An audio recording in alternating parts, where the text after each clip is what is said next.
की, श्री बालकृष्ण लाल की, श्रीमद्भागवत महापुराण की, जय जय श्री राधे श्याम। श्री हरि शरण। मन और वाणी को पवित्र करने के लिए हमने भगवान का मंगलाचरण किया संस्कृत श्लोकों के माध्यम से। अब कथा श्रवण करने के लिए आप लोग भी भगवान नाम का आश्रय लेते हुए मंगलाचरण करिए। राम राघव राम राघव राम राघव रक्षमान। राम राघव राम राघव राम राघव रक्षमान। राम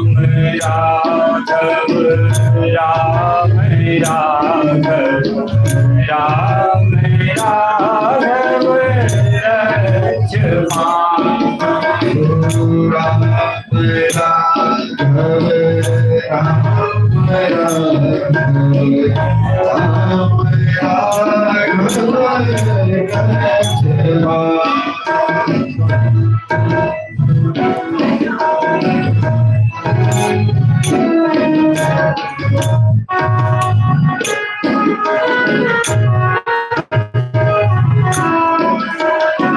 कृष्ण के सब कृष्ण के सब कृष्ण के सब परिवार।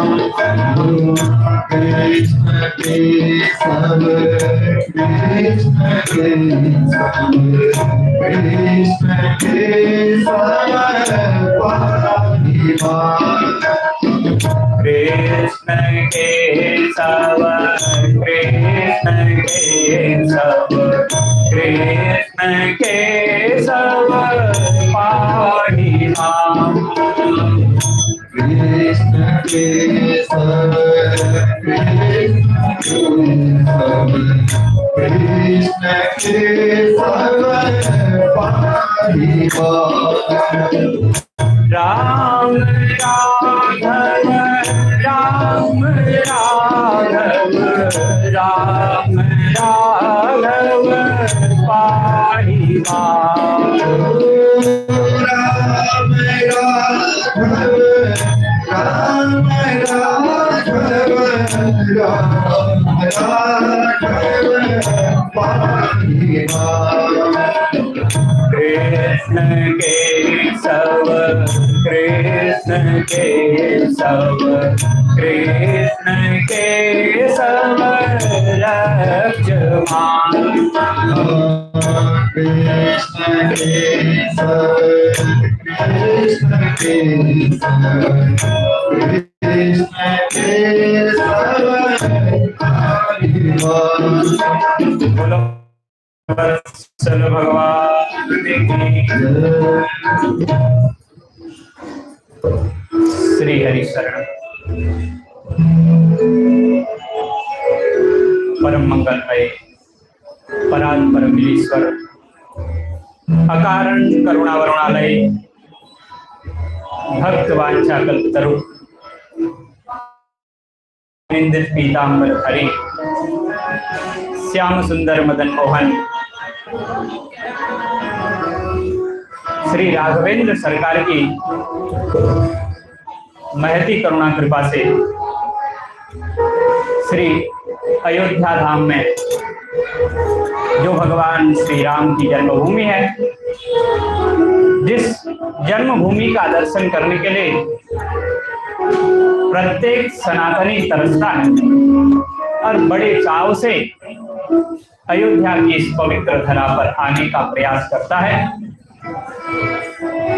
उस धरा में जिसने रक्त क्रांति भी देखी और इस समय रक्त पुष्पों की माला भगवान श्री राम के गले में भी देख रहे हैं, ये वह भूमि है जो पवित्र भूमि भक्तों की भूमि है और जो पवित्र भूमि भगवान की भूमि है। भक्त जब श्रेष्ठ होता है, भक्त में जब द्रवता आती है, भक्त में जब संस्कार मूर्त रूप होकर के एकत्रित हो जाते हैं, तो उन भक्तों के यहाँ भगवान का प्रादुर्भाव होता है। अयोध्या के सूर्यवंशी प्रतापी राजा इसी प्रकार के थे, जिनमें संस्कार फूट फूट करके भरे, और रघुवंश महाकाव्य में उनका सुंदर वर्णन कवि कुलगुरु कालिदास जी महाराज ने किया। कैसा अद्भुत वर्णन किया है। रघुनाम अन्वयम बक्षे, ऐसा वर्णन क्या करते हैं रघुवंशी। सहस्वे अभ्यस्त विद्यानाम यौवने विशेषिणाम वार्धक्ये मुनिवृत्तिनाम योगेनान्ते तनुत्यजाम। शैशव काल में वो विद्या का अध्ययन करते हैं, संस्कारों से भरपूर होने का प्रयास करते हैं। यौवन काल आता है तो यथावत विषयों का कैसे उपभोग करना चाहिए, कैसे उनका उपयोग करना चाहिए, स्वयं अपने जीवन से सिखाते हैं। और फिर किस प्रकार से उनका त्याग करना है, आपने रामचरितमानस में सुना होगा। अद्भुत बात बताई गई है। कितनी सुंदर बात गोस्वामी तुलसीदास जी महाराज कह रहे हैं। होय न विषय विराग भवन असतभा चौथपन। चौथी अवस्था आ गई, वानप्रस्थ में जाने का समय हो गया, लेकिन वैराग्य नहीं हो रहा है। ये मनु महाराज कह रहे हैं, और मनु की हम सब संतान हैं, और ये मनु के द्वारा निर्मित नगरी है। मनुना मानवेंद्रेण या पुरी निर्मिता स्वयं। ये स्वयं मनु महाराज के द्वारा सुनिर्मित वह पुरी है, जिसमें इस प्रकार के मुनि वृत्ति को धारण करने वाले राजा हुए और योग के माध्यम से अपना शरीर का त्याग किया। ऐसे राजाओं के यहाँ, ऐसे भक्तों के यहाँ भगवान का प्रादुर्भाव होता है। तो ऐसी ये पवित्र भूमि जिसमें भगवान का प्रादुर्भाव होता है, उस पवित्र भूमि में श्री कृष्णचंद्र का यशगान करने का सुअवसर हमको श्रीमद् भागवत जी के माध्यम से प्राप्त हो रहा है। श्रीमद् भागवत एक अमृत तुल्य ग्रंथ है, असाधारण ग्रंथ है। इसके बारे में बड़ी अद्भुत बातें आचार्यों ने कही हैं। विद्यावताम भागवते परीक्षा, विद्वानों की परीक्षा भागवत में मानी गई है। और दूसरी तरफ इतना सरल, अब हमारे जैसा साधारण बालक जब कथा सुना रहा हो तो उसके लिए तो ये कहना बड़ा कठिन हो जाएगा कि विद्यावताम भागवते परीक्षा। तो निश्चित रूप से कहते हैं ये भागवत भक्त्या भागवतम शास्त्रम, ये भक्ति का भागवत शास्त्र है। गुरुजनों ने कहा कि इस ग्रंथ को आप पढ़ते रहो, निश्चित रूप से ये अपना सारांश आपको बताएगा। व्युत्पत्तियां नैव टीकया, इसके लिए व्युत्पत्ति करने की आवश्यकता नहीं, टीका को देखने की आवश्यकता नहीं। भगवान की कृपा हो जाए तो निश्चित रूप से भागवत आपके हृदय में स्वयं प्रस्फुटित होने लग जाएगा। अद्भुत है भागवत जी का रहस्य, ये पवित्रतम भागवत, और उसका माहात्म्य ये प्रथम दिवस में श्रवण किया जाता है। सुंदर धाम का वास मिलेगा, और यहाँ इस कथा में विद्वान आचार्यगण श्रीमद् भागवत का मूल पाठ कर रहे हैं। मैं सभी का नमन वंदन करते हुए भागवत जी के इस महात्म्य में प्रवेश करता हूं। महात्म्य हमें सिखाता है कि किस प्रकार से इसका श्रवण करने से, कथन करने से, मनन चिंतन करने से मुक्ति मिलती है। और हम सब मुक्ति के लिए आए हुए हैं। हरिद्वार के एक परम विरक्त संत ने कहा, वह जीवन क्या जिस जीवन में जीवन को सफल बना न सके, वह जीवन क्या जिस जीवन में जीवन को सफल बना न सके।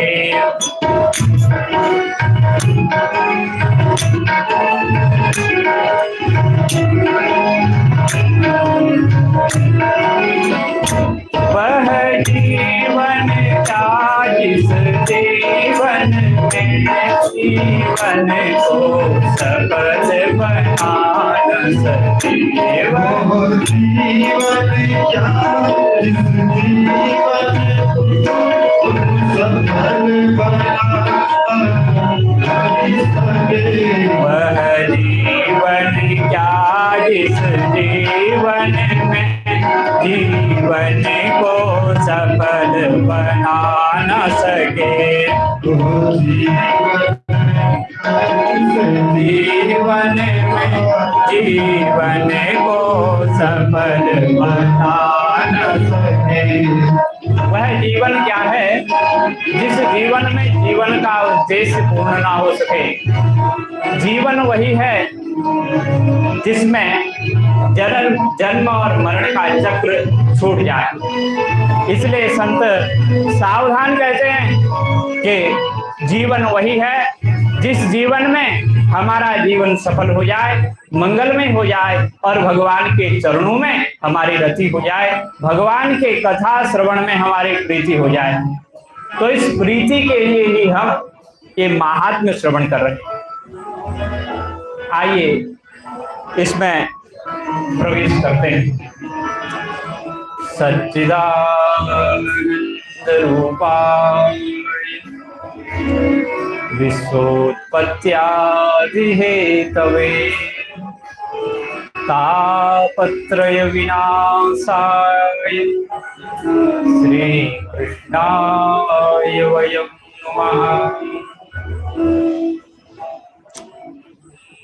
भागवत जी का महात्म्य में ये सुंदर सा श्लोक और हर सनातनी को ये कंठस्थ है, अद्भुत श्लोक है। इसकी अद्भुत व्याख्या की जा सकती है। इसमें भगवान श्री कृष्ण का वर्णन किया गया है और श्री कृष्ण के नाम से आपका संस्थान है, श्री कृष्ण जन कल्याण संस्थान। श्री कृष्ण जन कल्याण संस्थान के द्वारा ये श्रीमद् भागवत जी की कथा कराई जा रही है। भगवान श्री कृष्ण का जीवन ही जन कल्याण के लिए है। आपने जो अपने संस्थान का नाम रखा है वो अद्भुत है, निराला है और यथा योग्य है। ऐसा ही नाम होना चाहिए। और आपके द्वारा किस प्रकार की सेवा होती है ये मैं भी देखता हूं। कहीं वानरों की सेवा हो रही है, कहीं साधुओं की सेवा हो रही है और कहीं संकीर्तन हो रहा है, तो कहीं विद्वान ब्राह्मणों के द्वारा सनातन के ग्रंथों का पाठ हो रहा है। तो इसी प्रकार से भगवान श्री कृष्ण का जीवन, वानरों की सेवा करना परम आवश्यक है। भगवान श्री राम जब अयोध्या की ओर आ रहे थे तो वानरों से एक बात बोले, निज निज गृह अब तुम सब जाओ, निज निज गृह अब तुम सब जाओ, डर पे हो जाए, डर पे हो जाए। तुम किसी से डरना नहीं, मेरा स्मरण करना। अपने अपने घर जाओ। सुमरे हूँ मोही डर पे हूँ जैनिका हो, सुमिरे हूँ मोही डर पे हूँ जैनिका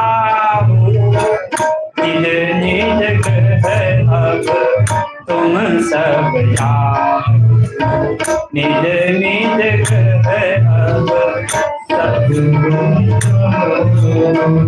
निज निज ग्रह सब तुम जाओ। भगवान कह रहे हैं कि अपने अपने घर जाओ, लेकिन मेरा स्मरण करना, किसी से डरना नहीं।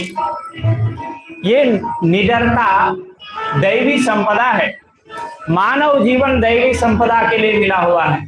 कहते हैं सुमिरेहु मोहि डर पेहु जनि काहू, किसी से नहीं डरना। तो बानर किसी से डरते भी नहीं, छत में खड़े हो जाते हैं, चारों ओर देखते हैं, उनको देख करके लगता है कि चारों ओर झांक रहे हैं कि सब हमारा ही तो है। तो मनुष्य तो किराए के घर में आए हैं, कपड़े वपड़े उठा करके ले जाते। तो बानरों की सेवा आपके संस्थान के द्वारा हो रही है। और महर्षि वेदव्यास भगवान श्री कृष्ण का वंदन कर रहे हैं। कैसे हैं भगवान श्री कृष्ण? सच्चिदानंद, ये सच्चिदानंद स्वरूप है। सत किमात्म को भगवान कहते हैं, चिदात्म को भगवान। कैसा है भगवान? चिदात्मक है। किमात्म को भगवान कहते हैं, सदात्म को भगवान। भगवान सत स्वरूप है। किमात्म को भगवान, आनंदात्म को भगवान। और भक्ति कैसी है? बोले यदात्म को भगवान तदात्मिका सच्चिदानंदात्मिका भक्ति। जैसे भगवान है सच्चिदात्मक, वैसे ही सच्चिदानंद स्वरूपिणी भगवती भक्ति है। तो इस महात्म्य में हम भक्ति की भी चर्चा श्रवण करें। तो भगवान सच्चिदानंद स्वरूप हैं। ये भगवान का स्वरूप परिचय। स्वरूप परिचय के बाद भगवान का कार्य परिचय दिया जा रहा है। क्या कार्य है? विश्वोत्पत्त्यादिहेतु, वो विश्व की उत्पत्ति, उसका पालन और संग्रहण करने वाले। तो हमें इन भगवान से क्या लाभ है? ये सच्चिदानंद भी हैं और विश्व की उत्पत्ति पालन संहार भी करते हैं। हमारे लिए क्या लाभ है? कथा तो हम करा रहे हैं, हमारा पितरों का उद्धार होना चाहिए, हमारे घर में सुख शांति होनी चाहिए, इसलिए आप करा रहे हैं। लाभ पहले है, कथा बाद में।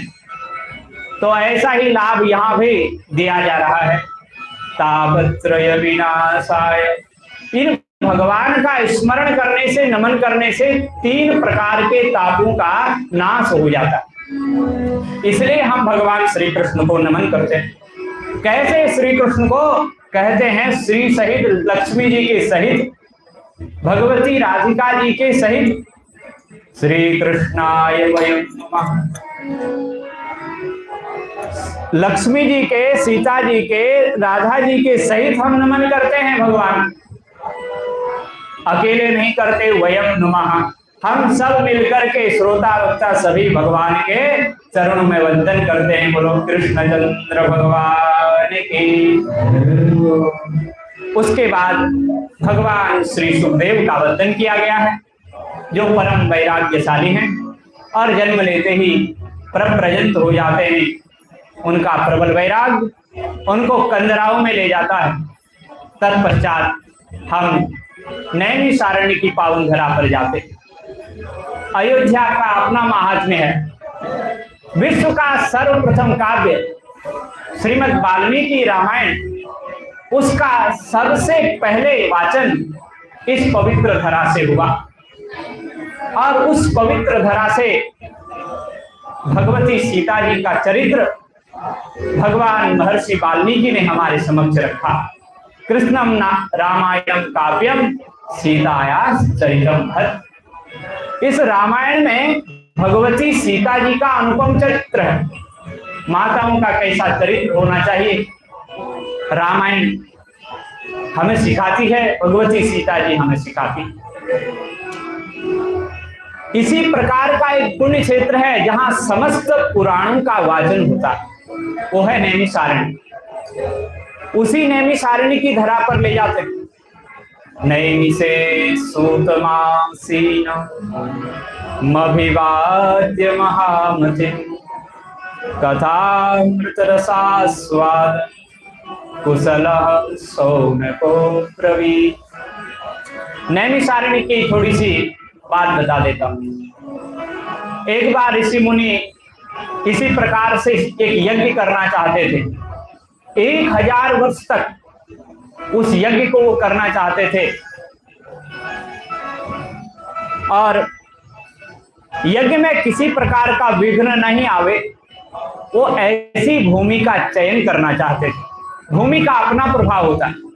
ब्रह्मा जी के पास गए, ब्रह्मा जी नारायण के पास गए, वहां से नारायण ने एक चक्र भेजा और कहा कि ये चक्र जहां जाकर के शांत हो जाएगा उस वही भूमि सबसे ज्यादा पवित्र कही जाएगी, वहां आपका मन स्थिर हो जाएगा। अद्भुत भूमि है नैमिषारण्य। उस भूमि में आते ही वह चक्र शांत हो गया। उस स्थान का नाम ही चक्र तीर्थ पड़ गया। उस चक्र तीर्थ का जब मैंने पहली बार वर्णन सुना तो सपने में मुझे उसके दर्शन हुए। वो अद्भुत चक्र तीर्थ है और ये हमारा मन भी चक्र ही है, ये भी घूमता ही रहता है। एक संत कहते थे, मेरा मन कभी दिल्ली कभी लंदन, मेरा मन कभी दिल्ली कभी लंदन गा रहे थे। किसी ने पूछा ये क्या गा रहे हो, तो उन्होंने कहा कविता बनाई। बोले ऐसी कविता, इसमें क्या खासियत है? तो उन्होंने कहा अद्भुत खासियत है, ये कभी दिल्ली तो कभी लंदन, इससे ज्यादा फुर्तीला कोई हो सकता है? लेकिन ये फुर्तीला मन भी नैमिषारण्य में जाकर के शांत हो जाता। और वो नैमिषारण्य कहाँ है?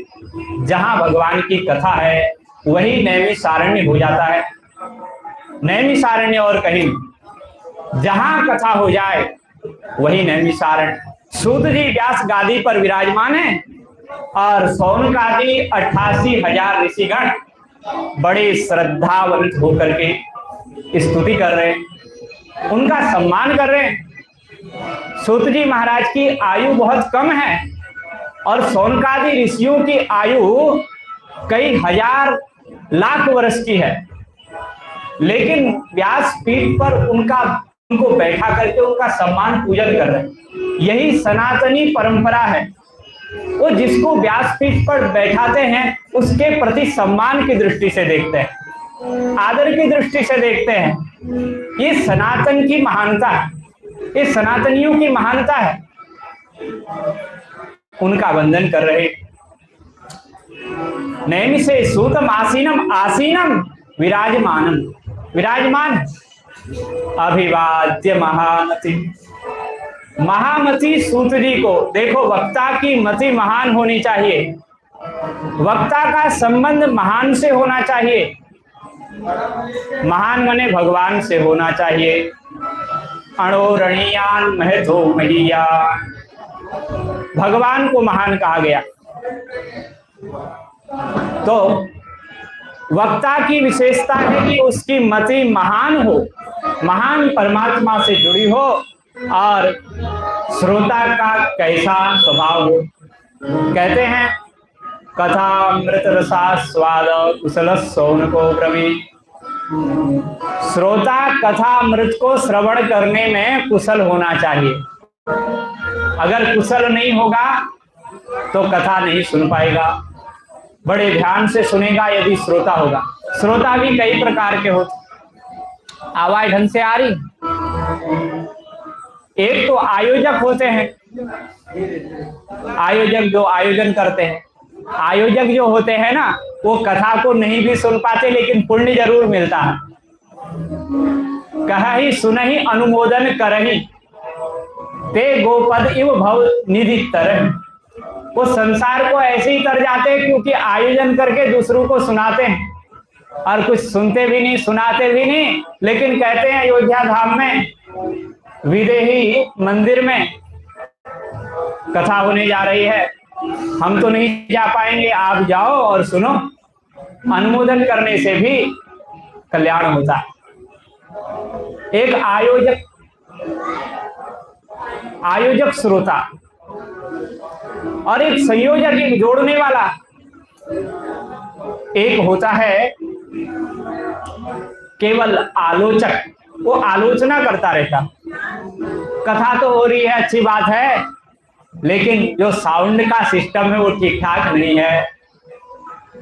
तो इस प्रकार से जो आलोचना करते जाए उसको आलोचक बोलते हैं। तो ये श्रोताओं की अपनी अपनी विशेषता और उदारता। लेकिन सूत जी महाराज जिन ऋषियों को कथा सुना रहे हैं वो कथा अमृत रसास्वादम, वो कथा को सुनने में बड़े ही निपुण हैं।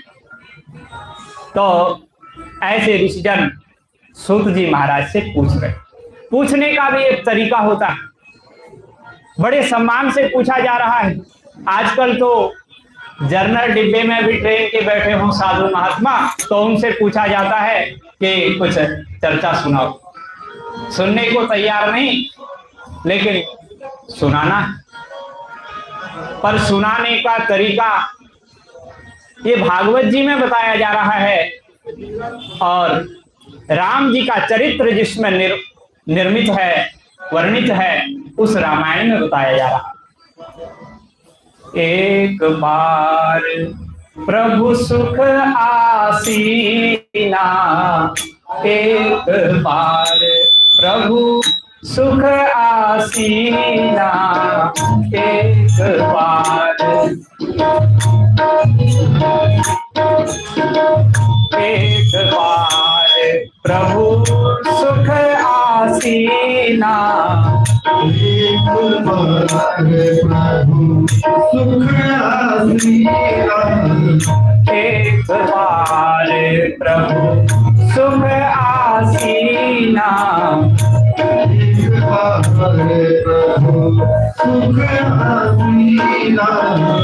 लक्ष्मण वचन कहे चलहीना, लक्ष्मण वचन कहे चलहीना, लक्ष्मण वचन कहे चलहीना। लक्ष्मण वचन कहे चलहीना। देखो रामायण सिखा रही है, क्या सिखा रही है? राम जी पंचवटी में बड़े सुख से विराजमान हैं। लक्ष्मण उनके साथ 13 वर्षों तक अब तक रह चुके हैं, लेकिन कभी उन्होंने छलहीन वचन नहीं बोला, रोज कपट भरे वचन ही बोले। ऐसा गोस्वामी जी लिख रहे। तो ये आज ही छलहीन वचन क्यों बोले? जब भगवत विषयक प्रश्न किया जाएगा तो वो छल से रहित होगा। जब तक संसार की बातें की जाएंगी तब तक चाहे कितना मीठा बोलो, कितना बोलो, वो झूठा ही कहलाया जाएगा, छल ही कहलाया जाएगा। जिस दिन भगवान की कथा के बारे में, मैं कौन हूं इस बारे में प्रश्न किया जाएगा, निश्चित रूप से वही शाश्वत प्रश्न होगा, वही सत्य प्रश्न होगा, वही निश्चल प्रश्न होगा।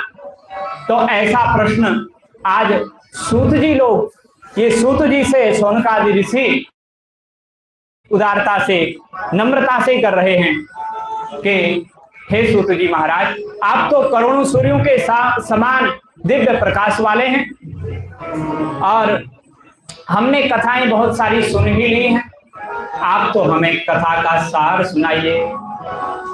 अज्ञानध्वांत विध्वंस कोटि सूर्य समप्रभ, सूताख्या हि कथा सारम मम कर्ण रसायन।